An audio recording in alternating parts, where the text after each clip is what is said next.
हाँ तो दोस्तों, आज मैं आपको एक ऐसे महान कलाकार का किस्सा सुनाने जा रहा हूँ जिनका नाम है प्राण।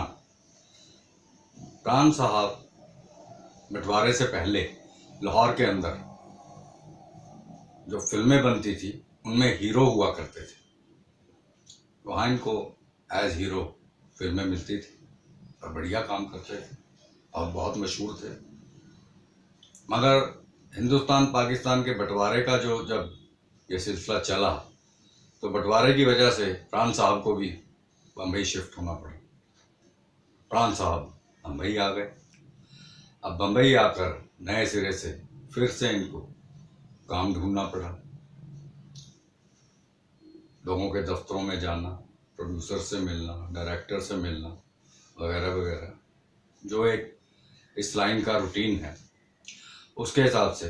मगर थोड़ा काम जो था, अभी गाड़ी जो थी वो लाइन पे नहीं आ रही थी। फिर भी प्राण साहब ने हिम्मत नहीं हारी और स्ट्रगल जारी रखा। अब काम ढूंढने के चक्कर में, इधर उधर आने जाने के चक्कर में, और खाली तो बैठे ही थे, खर्चा भी चालू था।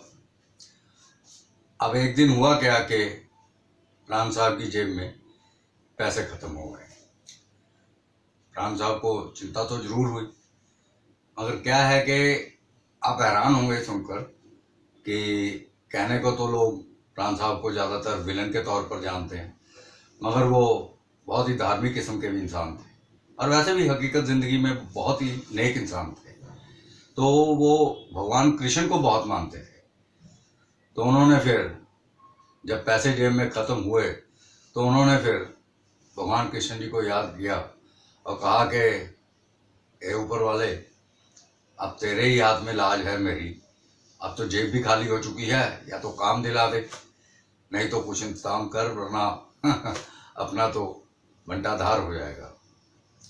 तो उस दिन प्राण साहब किसी ऑफिस में गए, काम की बात चली। बात चलते ही वहाँ से प्राण साहब को काफ़ी पैसे मिले। एडवांस में उन्होंने साइनिंग अमाउंट के तौर पर प्राण साहब को एक अच्छी खासी रकम दी, जिससे प्राण साहब जेब में पैसे भरकर खुशी खुशी वापस अपने होटल में लौटे और आराम से जितने दिन भी उससे काम चल सकता था काम चलाया। और बाकी तो फिर बाद में काम मिलता ही रहा और काम करते ही रहे। लेकिन ये उस दिन का किस्सा जो है, मतलब प्राण साहब का जो भगवान के अंदर आस्था थी, श्री कृष्ण चंद्र जी के अंदर जो कृष्ण भगवान के लिए जो आस्था उनके मन में थी, वो बाकायदा खरी उतरी और प्राण साहब यहाँ फिर बम्बई में जम गए।